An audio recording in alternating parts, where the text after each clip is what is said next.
Hi, I'm Karan Thapar. Over the last few years, I hope you've been watching my program, The Interview on the Wire. During that period, I've interviewed doctors, politicians, businessmen, scientists, authors, and even the occasional Nobel laureate. For me, it's been exciting. I hope it's been enjoyable for you. But these, as you know, are tough times, and if this program is going to remain bold, independent, and sometimes even defiant, then I think we need your support. At the end of the day, it's a truism, but editorial independence is best defended by the viewers. So if you would like this program to remain the way it is, forthright, outspoken, and interesting, then would you consider supporting us? All you have to do is to click on the description at the bottom. But more than anything else, I hope you will continue to watch the interview. Your viewership means an awful lot to me. Thank you for your time. Goodbye.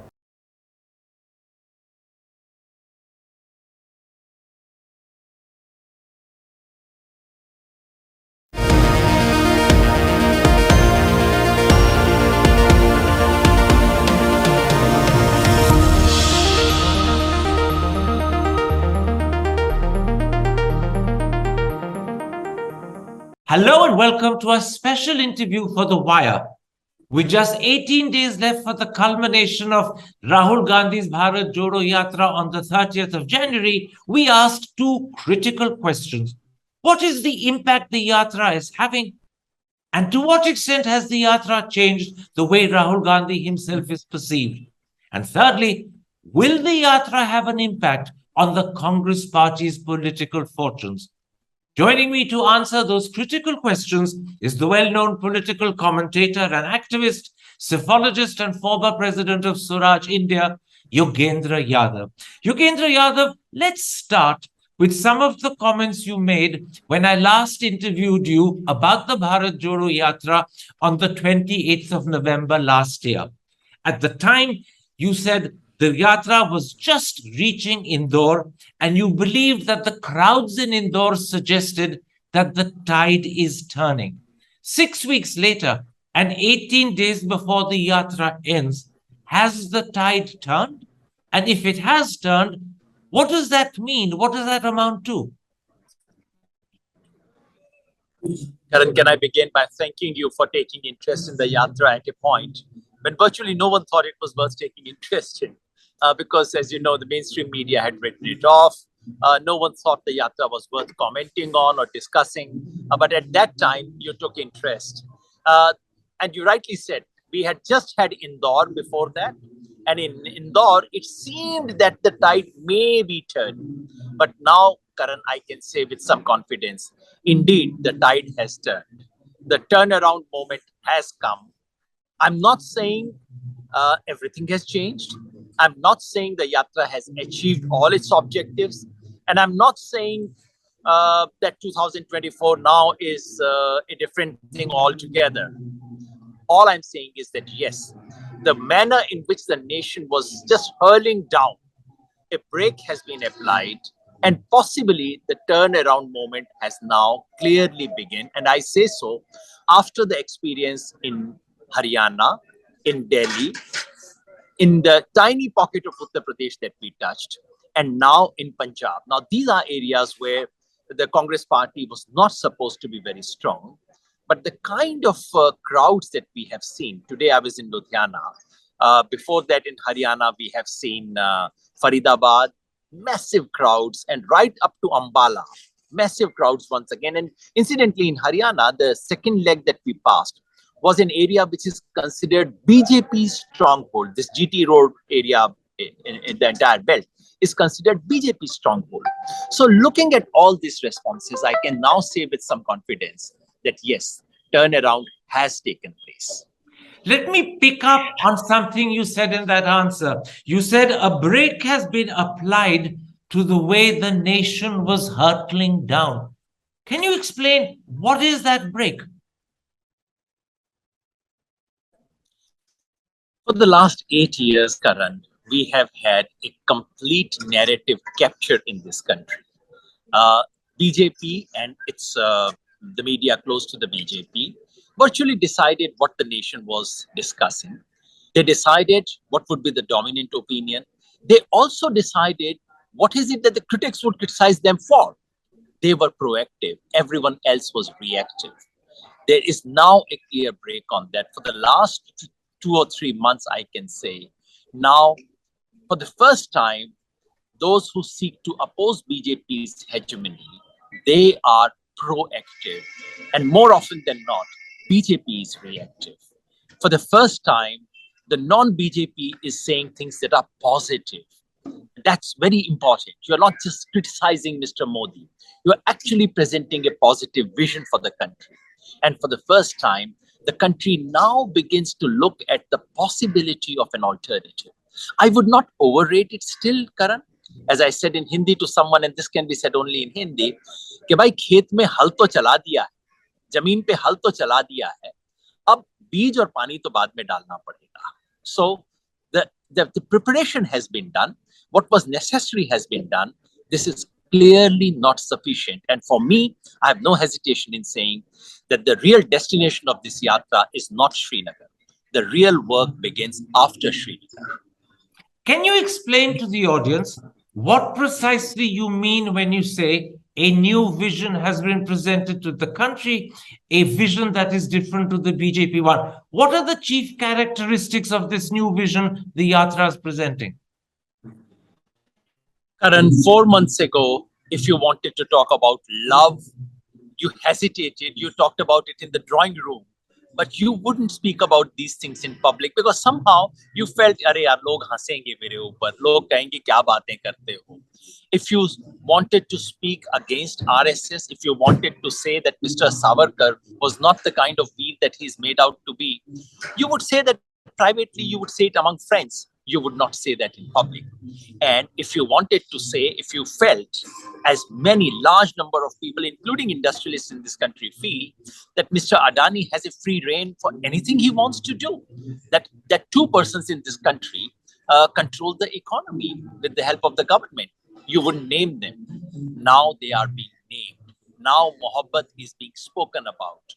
Now there is a clear discussion about RSS and the threat and challenges it poses to the country.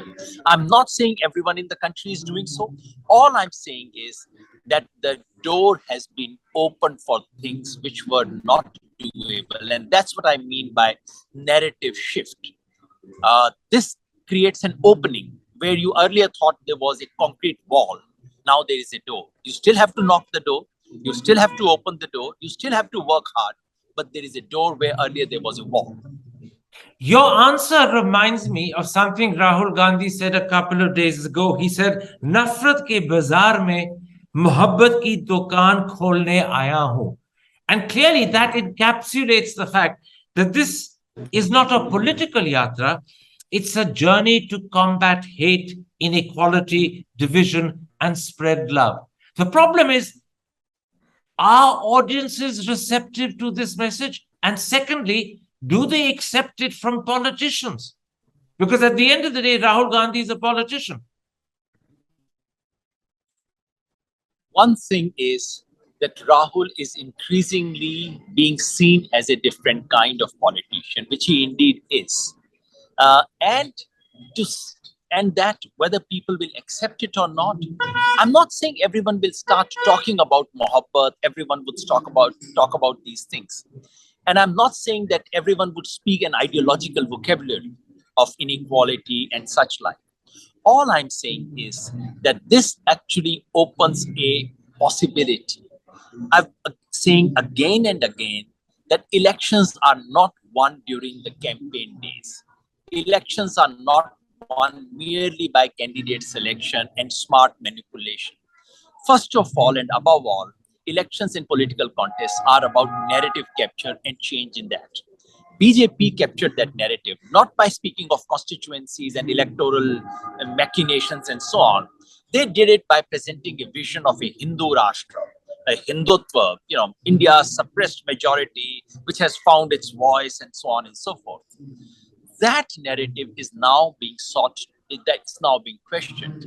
Now we are saying that those who spread hatred are truly in a microscopic minority. Their voice is being amplified by the media.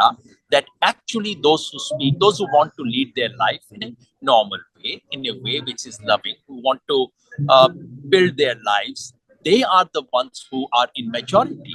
So that's what I mean by narrative shift. Narrative shift does not substitute political work, but it is necessary. It provides the kind of opening that we have been waiting for the last 8 years has happened. Let me ask you one more question. Clearly, the Yatra is articulating a new and different narrative to the BJP one. And that narrative was essential because it was needed that there should be an option different offered to the country to what the BJP was offering. Are people around you resonating with that? And I'm asking you to put on your analyst hat. Are they resonating? Do you feel this message is clicking with the people? Those who get to hear it, they are now nodding. But not many are getting to hear it. And that is where the real challenge lies. I said in your interview last time, and I would repeat it, I doubt if an old woman living in Jharkhand even knows that a yatra like this has taken place. And those who may have known that the yatra has gone, they may not have quite understood what the message is. So that's why I say the real challenge lies now. Those who hear it are beginning to change, and not just because of the vocabulary of love and the new vision, also because people are now tired of listening to these false promises. The fake narrative has been going on and on and on, and even Modi supporters felt trapped. They feel trapped कि भाई यहाँ गलत तो कर रहा है, झूठ तो बोल रहा है, लेकिन क्या करें, अब तो मतलब करना तो इसी को पड़ेगा. The moment they see an alternative, they start nodding. हाँ भाई, अब तो कुछ बात हुई. So it's not merely the vocabulary of love and new ideology and new vision. Underlying the acceptance of the new vision is also a hard reality of an economy which is taking a nosedive. Ordinary people who are losing employment, health situation is turning absolutely wretched, and all the promises that were made to the people have not been realized. So all that is a background against which this new vision, I'm not saying it's a full-fledged vision, this is just a bare outline. And the challenge is also to spell it out in the coming year or so. The challenge is also to reach it to everyone. But yes, I'm saying now this narrative has the possibility of actually beginning to convince people. Would it convince hardcore RSS supporters? I doubt it. But Karan, as an old analyst of my previous birth, I can tell you those hardcore RSS supporters who are thirsty, who are deeply anti-Muslim, they are not more than this country. The rest are those who have shifted, who have swung, and it is that section which is beginning to respond. Let's come back to what you began by saying in answer to my very first question. Indeed, the tide has turned. Those were your precise words. Do you sense that in the way the media is covering Rahul Gandhi and the Congress party? Do you see the media being more positive towards Rahul, the party, and the message? Well, I mean, Karan, you know media infinitely more than I do. I think there are 2 or 3 kinds of changes. One is that there is more coverage to the yatra than before, which itself is an important thing. Because earlier it was zilch. They wouldn't cover us at all. We went to we would go to a major state and the yatra would not be reported on the front page of the local newspapers. It was that bad. So the most important thing is, yes, there is coverage. I looked at the Haryana newspapers. I look at the Punjab newspapers. Yes, the yatra is getting attention, and that's very important. 2, I now see some anchors. I wouldn't name them, Karan. You would know every one of them and their true colors. I now see some anchors, trying to shuffle around. It's not more than shuffling. I mean, they're beginning to shuffle. But that's for the last 8 years, Indian media has said, I should blame Indian media, let's say the so-called national media, which should also be called Noida media. this Noida media, the manner in which they have toed the line, this would be one of the darkest chapters in the history of Indian media, worse than emergency, because in emergency, they were actually being forced. There was formal orders. Here, they are doing without orders. So I don't think it has shifted around completely. Yes, they are still looking for ways to punish the Yatra. They are still looking for ways in which they can say something negative about the Yatra, but at least they are covering, occasionally shuffling the ground, and occasional positive comments as well. Because now, I guess the media owners, and it's not about the journalists, let me make it clear. I'm not speaking really of the ground level journalists, it's the media owners who give them the line. And I suspect now the media owners are beginning to hedge their bets. अरे भाई अगर हो गया तो थोड़ा positive भी लगा दो. That's beginning to happen, and that these are straws in the wind, Karan, which we would see more of it in the times to come. One more question connected to your opening statement. Indeed, the tide has turned. In November, when I asked you whether the Yatra would have a positive impact on the Congress party's political performance, this is what you said. There is no certainty it will translate into votes. You can do a great Yatra and still do miserably in elections. Is that still your feeling? Or today, 6 weeks later, are you more confident that this Yatra has improved the Congress party's prospects?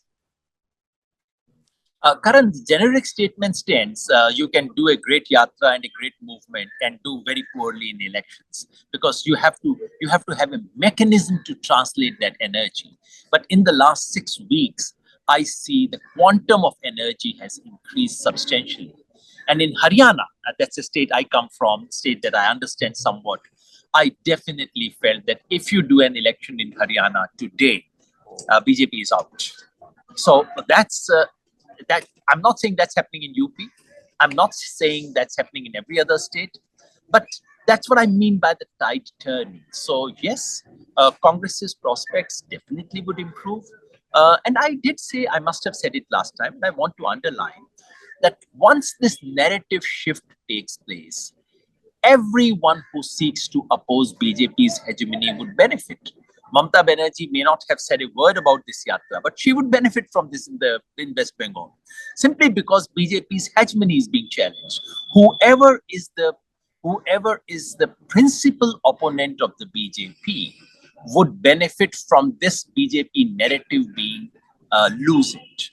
Congress indeed would be the principal beneficiary, but again I would underline, अभी तो सिर्फ खेत में हल चला है, वो अच्छे से चल गया है, better than I saw 6 weeks ago. But the job of actually planting the seed, watering and harvesting, that still remains. A lot of hard work still remains to be done. But yes, there is an opening. The possibility is much better than it was 6 weeks ago. And things are improving by the day, because the Yatra has gained some kind of momentum. I don't know what really happened in the week before it entered Delhi and in the week after it left Delhi. Some dramatic shift has taken place, and the Yatra is gaining momentum every single day. Let's at this point talk about Rahul Gandhi. In November, you said, and I remember your precise words, that people's perception of Rahul Gandhi has changed, and you said his Pappu image is shattered for ordinary people. Now, since then, you've been walking through BJP and opposition-ruled states. How was Rahul Gandhi perceived in BJP-ruled UP, BJP-ruled Haryana, and now, where you are presently, Aam Aadmi Party-ruled Punjab? Before coming to that, Karan, let me say that last time I said my own perception hasn't changed very much, because I've known him for last 15 years, and it's actually public perception which has changed very much. But I've been thinking about it and also speaking to him off and on. I must have said I'm no buddy of his. I occasionally speak to him about things political and so on. One thing that I can now say with certainty: finally, Rahul Gandhi has earned what he had inherited. And that's a very major shift. He clearly inherited the leadership in Congress Party. Congress Party did not do a leadership contest or a talent hunt. But for long, I have seen Congress workers, middle-rung Congress leaders, sometimes even top Congress leaders complaining bitterly, being uneasy, not quite there with the leader. But with this Yatra, he has certainly won the respect of the Congress leadership, the Congress workers, and respect of ordinary people. Even BJP supporters say, यार देखो मेहनत तो कर रहा है भाई, इस बार तो देखो भाई, अब ये तो है, तो कुछ तो है ना, पप्पू तो नहीं, ना वो तो नहीं है, वो तो I mean, these are very definite shifts that have taken place, and it is now moving beyond not being a puppet, because what the country has not seen about Rahul, something I sensed earlier, but I see more and more of it, is that he's actually, I said somewhere spiritual. Maybe that's not a correct word. When you speak to him somewhat seriously, he is someone who he might look philosophic, might appear spiritual, and maybe I should simply say he's a deeply reflective person. He's a thinking person, someone who's thinking of the longer vision. I'll give you just one or two examples. 2 days ago, a group of unemployed youth came. So there was an interaction with the unemployed youth. They said government jobs are not easily available. There are these many problems in government recruitment. Any politician would have said, हाँ बिल्कुल ठीक है, government recruitment करेंगे, सब कुछ ये कर देंगे. Instead of that, Rahul Gandhi said, do you think you are going to solve the problem of unemployment with government jobs? Our real problem is that we are not quite attending to the problem. We are not a producing nation. We are a nation of people who want to be rent seekers rather than producers. Now, I think it takes something to say that to a group of unemployed youths. You could say this is harsh. You could also see that there's some vision involved in this. He said, can we think of a vision of a country where young people come to me and say, not only speak about being an officer or lawyer or doctor, etc. They want to be producer, they want to be farmers, they want to be manufacturers.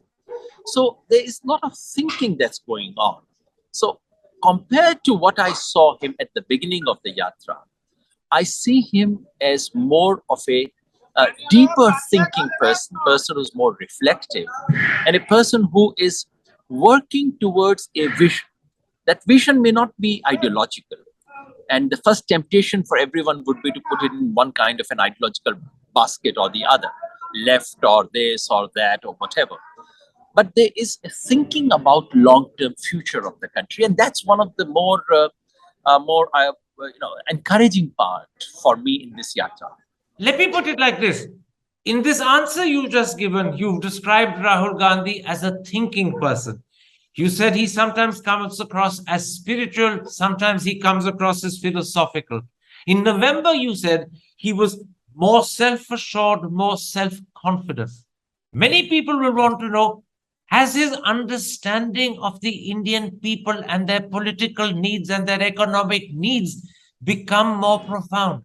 Has he got his finger on the pulse of this country in a more certain way than he had earlier?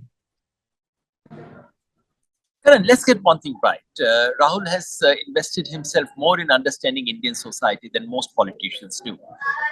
And this is not just in the Yatra. For the last maybe 15 years or so that I've known, he has spent more time understanding the caste system, for example, than anyone would imagine he would. He has tried to understand the economy and other things more deeply than I. So it's even before the Yatra, he's sort of very deeply invested. But I think the difference that the Yatra has made is this. Before that, these were somewhat theoretical, somewhat academic reflections, which he would occasionally verify by traveling. As you know, we would remember he would suddenly go and sleep in a poor person's place and so on and so forth. So there were occasional verifications of an understanding which was drawn largely from books. Now, It's an understanding which is a ground understanding. When you go every day, you meet people on the ground. You meet activists who feed you about what's happening on the ground. You get a very different picture. Now, this is a picture from the ground, which could be occasionally verified from the books, which is how it should be, especially for a political actor, especially for a political leader. So in that sense, I find him much more grounded. I do want to underline that the impression that he was never grounded, he was disconnected with this country's reality, that's a false impression to begin with. That's because he's a slightly introvert person, and introvert people can be very easily misunderstood. He was connected always, but the ground understanding, you see, there's absolutely no substitute for being on the ground. And this yatra has finally connected the two aspects of his understanding. The understanding from the books and academic scholars, and I mean very serious scholarship, not very light scholarship, but also grounded experience. These two things are beginning to come together, which is what a political leader should have. Let me put to you two things that Rahul Gandhi has said, I think, in the last few days, or at the most in the last week, which have intrigued people, but also perplexed people, and sometimes they've been considered odd for a politician to say. As you know, there's a lot of focus on the t-shirt that he wears, that white t-shirt, despite the fact it's freezing cold. Many people are intrigued by the explanation he gave a couple of days ago. He said he met 3 young girls who were shivering because they did not have warm clothes, and he decided he won't wear a sweater until he starts shivering himself. And let me be honest, I found that a very bizarre thing to say. Surely the answer is to give the girls sweaters so they stop shivering rather than seek to join their shivering. He's doing the latter. Karan, I think in this case, I beg to disagree with you. Number one, this is actually a genuine answer. I can say it for sure because he had mentioned this to me about 10 days or so ago in a private conversation. He mentioned that, this is what happened. And this actually gives you a clue to the man. He had decided, and I think he had taken this decision about 6 weeks ago or so. He did not mention it to many people. And in the course of conversation, he just casually mentioned it and passed on. He did not mention it to the media. And I did not know whether I should mention it to the media. So I also kept quiet. But first thing is to, this is no theater. He actually means that. That's one thing I'm absolutely convinced of. There's no theater involved here. There is no drama. There is no put on 6 cameras and so on, that kind of stuff. He means what he says. This is actually what happened. And incidentally, this famous thing of "Main nafrat ke bazaar mein mohabbat ki dukaan khulne aaya hu," this was something that he had picked from someone, again on the street. Someone managed to barge in and just shouted this in his ear and went away. That's where he picked up. So first thing is that he indeed picked it up from the street. That's actually exactly what happened. And he's that kind of a person. You have to understand the person. This actually affected him so deeply that he said, okay, I must experience it. Now, your way of, Karan Thapa may have one way of responding to it. I may have a second way. Rahul has a third way. But let's not forget another Gandhi in this country. You remember there was another Gandhi about 100 years ago who started wearing a langoti. And why did he do so? Because he actually saw a woman in a pond. And he saw that she had only one piece of cloth. She was drying her sari and did not have another sari to wear in the meanwhile.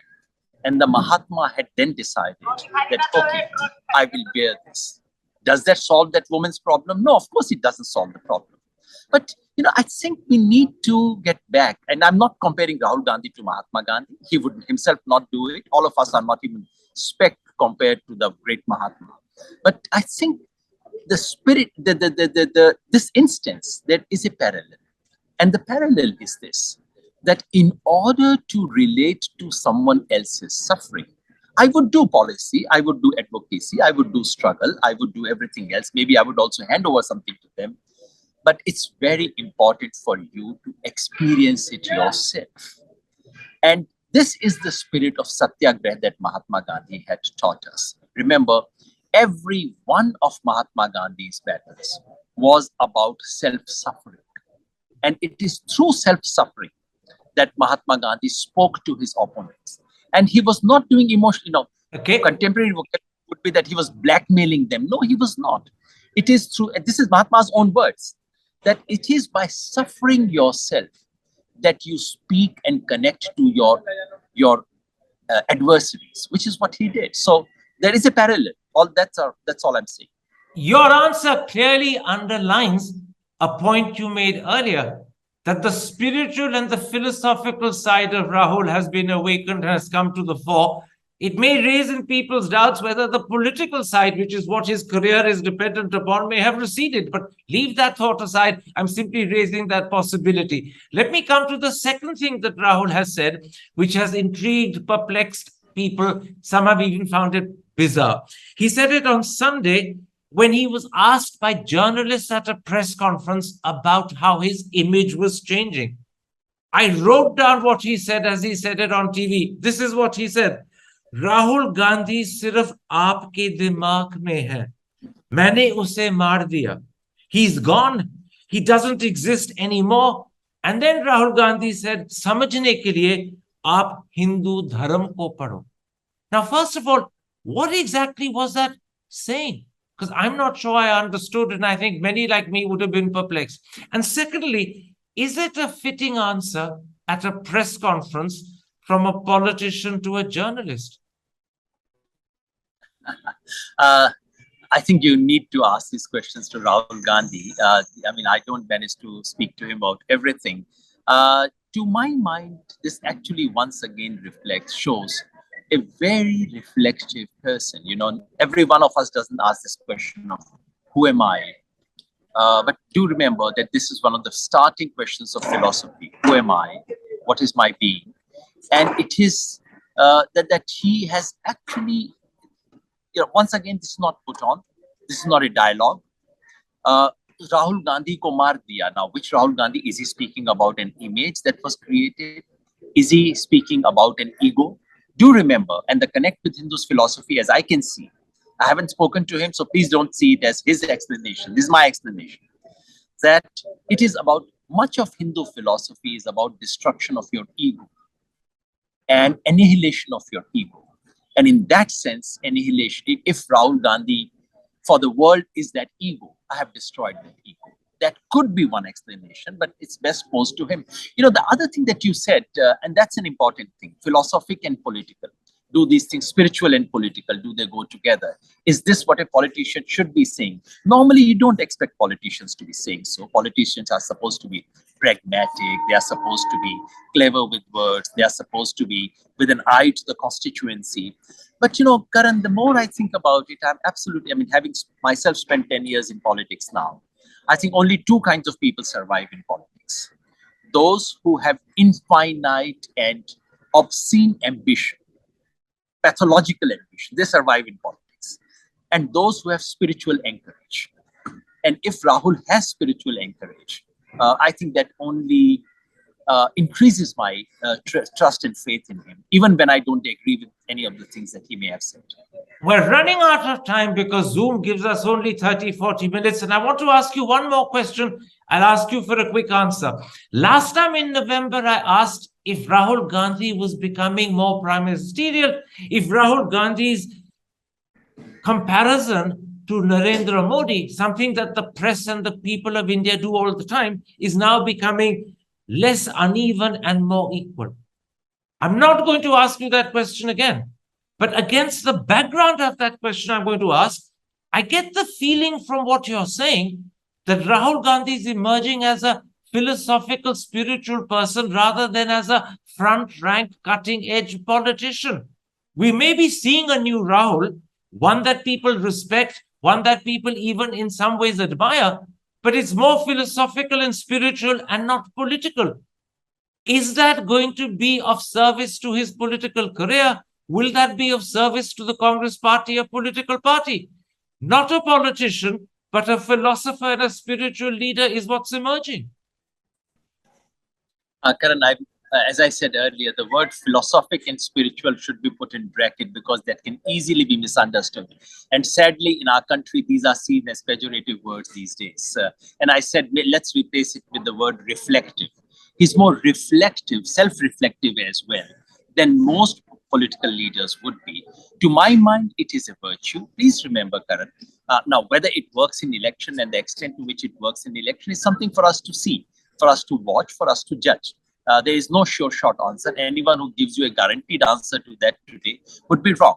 But to my mind, please remember that those who we consider political leaders, deep political leaders in this country, who do we think of? We think of Mahatma Gandhi. We think of Jawaharlal Nehru. Please remember, so much of Jawaharlal Nehru's writings are actually things that can be put in the category of philosophic and spiritual. We think of Aurobindo Ghosh. We think of Can I Aurobindo. interrupt? We think of Can I interrupt? You're going into history and talking about people like Mahatma Gandhi and Nehru. Today, when the country thinks of a political leader, thinks of Narendra Modi. Is Rahul today a better match, a better competitor vis-a-vis Narendra Modi? I would not like Rahul to be a competitor to Narendra Modi. I would like Rahul to be a leader who sets different parameters of political leadership. Because if he were to compete with Narendra Modi in the same mold, then that's not very exciting. The challenge that Rahul may have taken for himself, but these are questions best addressed to him, what he may have taken for himself is to evolve a different mold of a political leader. And if that is true, he would appear odd, he would appear strange, and anything that is new doesn't fit into a mold. But I think we are looking at a model of political leadership. I named some pre-independence leaders, but I could have named Jayaprakash Narayan, I could have named Ram Manohar Lohia, I could have named my own Guru Kishan Patnaik. A certain deep reflection of ideas and politics must go together. Ideas and politics have to come together. And if Rahul is trying to do it in his own ways, let's only watch and see. But I would not want him to compete with Narendra Modi for the same slot. My last question, and I'm really scared that Zoom may actually end before you finish, so please give me a short answer. And I'm deliberately using the language I'm about to use. After this Yatra and as a result of this Yatra, has Pappu become a credible candidate for Prime Minister? He has become clearly a credible political leader, a serious political leader, with a vision, a political leader with a sense of direction and a sense of purpose. Whether that translates into prime ministerial things is something which we have to see. After all, everything is not to be decided by 30th of January. To my mind, the real challenge begins after 30th of January. The challenge of spelling out that vision, the challenge of creating a communication machine, and the challenge of training thousands and lakhs of political workers who would take that vision to the ground. Let's wait and see. Okay, I will repeat what you said because I think it's very important. Rahul has clearly become a credible political leader, a serious political leader, but you added whether that translates into prime ministerial qualities is something that still has to be seen. And that's where I'll emphasize what you said earlier. The Yatra has laid a groundwork of foundations. The hard political work is something the Congress party and Rahul still have to do. That begins after Srinagar on the 30th. I thank you for this interview, Yogendra Yadav, and in particular for explaining the background to why Rahul Gandhi is wearing that T-shirt, even though it is freezing cold. That is something that has intrigued the country, mystified people like me, perplexed the press, and you've explained that it's something that he mentioned to you 2, 3, 4 weeks earlier, but you kept it quiet. It's a deliberate attempt to identify with and to experience what others are going through so he can understand for himself what it's like to be in their position. And you equated it with Mahatma Gandhi and the langot. I thank you for this explanation. Take care, stay safe, and most importantly, stay warm. Hi, I'm Karan Thapar. Over the last few years, I hope you've been watching my program, The Interview on the Wire. During that period, I've interviewed doctors, politicians, businessmen, scientists, authors, and even the occasional Nobel laureate. For me, it's been exciting. I hope it's been enjoyable for you. But these, as you know, are tough times, and if this program is going to remain bold, independent, and sometimes even defiant, then I think we need your support. At the end of the day, it's a truism, but editorial independence is best defended by the viewers. So if you would like this program to remain the way it is, forthright, outspoken, and interesting, then would you consider supporting us? All you have to do is to click on the description at the bottom. But more than anything else, I hope you will continue to watch the interview. Your viewership means an awful lot to me. Thank you for your time. Goodbye.